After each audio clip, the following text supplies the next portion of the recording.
Bismillahirrahmanirrahim. Assalamualaikum warahmatullahi wabarakatuh. Alhamdulillahirabbil alamin. Wabihi nasta'in ala umuri dunya waddin. Wassalatu wassalamu ala asyrafil anbiya'i wal mursalin Sayyidina Muhammadin wa ala alihi wa sahbihi ajma'in. Amma ba'du. Sebelum kita mulai pembelajaran hari ini, alangkah baiknya kita berdoa terlebih dahulu. Bismillahirrahmanirrahim. Rabbi syrah li sadari wa yassir li amri wahlul 'uqdatam min lisani yafqahu qawli.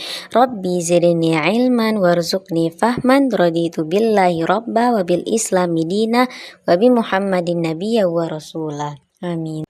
Halo semuanya, salam kenal. Saya Kisti Akmal dengan NPM 23061030 Program Studi Pendidikan Matematika di Fakultas Keguruan dan Ilmu Pendidikan di Universitas Syekh Kuala. Pada video pembelajaran kali ini, saya akan menjelaskan materi tentang pecahan dalam ilmu faraid. Pada mata kuliah Teknologi dan Pembelajaran Matematika dengan dosen pengampu Dr. Khairul Umam, SSI, MA, EDSC. Baik, pada pemaparan kali ini saya akan menjelaskan 3 materi. Yang pertama, pengertian ilmu faraid. Yang kedua, ketentuan ilmu faraid dalam Islam. Dan yang terakhir, penerapan syariah Islam dalam pembagian warisan. Baik, yang pertama, pengertian ilmu faraid. Ilmu faraid adalah ilmu yang membahas tentang pembagian harta warisan sesuai dengan kaidah fikih, termasuk perhitungan untuk menentukan bagian yang wajib diberikan kepada setiap ahli waris. Dengan kata lain, faraid adalah bagian-bagian yang telah ditetapkan kadarnya secara syariat untuk ahli waris. Nah, sekarang kita masuk pada pembahasan yang kedua, yaitu ketentuan ilmu faraid dalam Islam, di mana ada ahli waris. Yang pertama ada zul faraid atau zawil furud, yang artinya ahli waris yang menerima bagian pasti yang sudah ditentukan berdasarkan hukum Islam. Contohnya, suami mendapatkan 1/3 ketika tidak memiliki anak dan 1/6 ketika memiliki anak. Yang kedua ada zul qarabat atau asobah, yang artinya ahli waris yang mendapatkan bagian yang tidak tertentu. Mereka ini menerima warisan sisa setelah bagian para ahli waris zul faraid dikeluarkan. Dan yang terakhir ada zul arham atau zawil arham. Ini terdiri dari kerabat yang tidak termasuk zawil furud atau asobah. Contohnya, anak perempuan dari saudara laki-laki, anak laki-laki atau perempuan dari saudara perempuan, paman atau bibi dari pihak ibu. Pada pembahasan yang kedua yaitu syarat mendapatkan warisan. Yang pertama ada hubungan keluarga, di mana ahli waris harus memiliki hubungan darah atau perkawinan dengan pewaris. Contoh hubungan darah seperti anak, orang tua, saudara. Contoh hubungan perkawinan seperti suami ataupun istri. Dan yang kedua ada kematian pewaris. Itu di mana warisan hanya dapat diberikan setelah pewaris meninggal dunia. Karena tidak ada warisan yang dapat dibagikan selama pewaris masih hidup. Dan yang ketiga adalah tidak ada halangan. Di sini, halangan yang dapat menghalangi seseorang untuk mewarisi adalah perbedaan agama dan tindakan kriminal.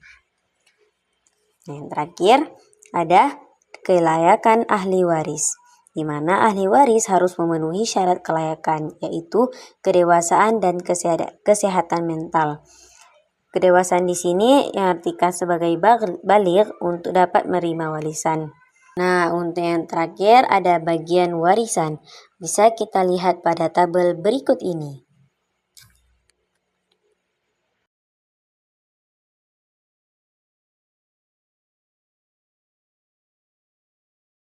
Nah, untuk soalnya yaitu seorang suami meninggal dunia meninggalkan harta warisan senilai 120 juta rupiah. Ia meninggalkan ahli waris istri, seorang anak laki-laki dan seorang anak perempuan. Berapa bagian masing-masing ahli waris? Nah, untuk yang pertama kita cari dulu istrinya. Berapa bagian istrinya?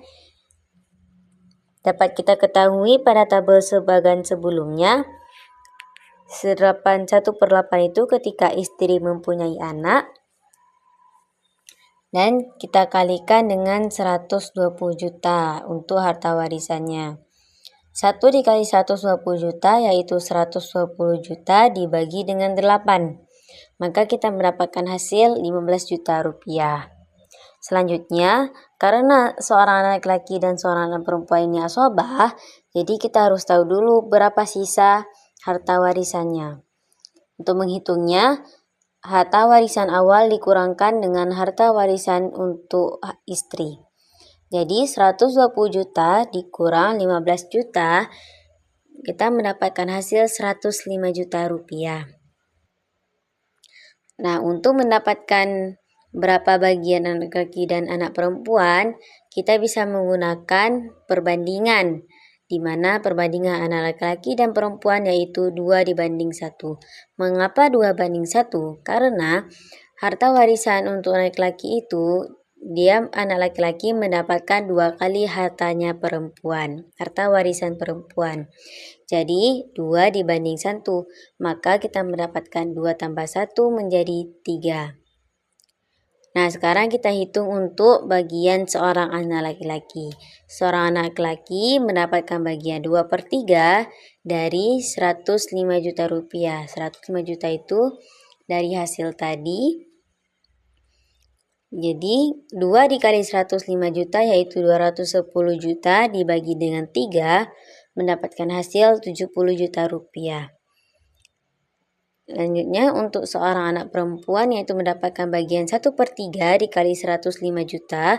1 dikali 105 juta yaitu 105 juta dibagi dengan 3 mendapatkan hasil 35 juta rupiah. Maka bagian untuk istri itu 15 juta, bagian untuk seorang anak laki-laki yaitu 70 juta, dan seorang anak perempuan yaitu 35 juta. Baik, cukup sekian penjelasan saya pada hari ini.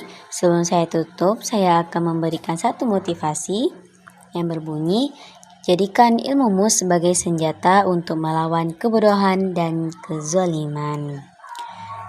Sebelum kita tutup, mari kita baca doa terlebih dahulu. Subhanakallahumma wa bihamdika asyhadu an la ilaha illa anta astaghfiruka wa atubu ilaik. Lebih dan kurang saya mohon maaf. Terima kasih.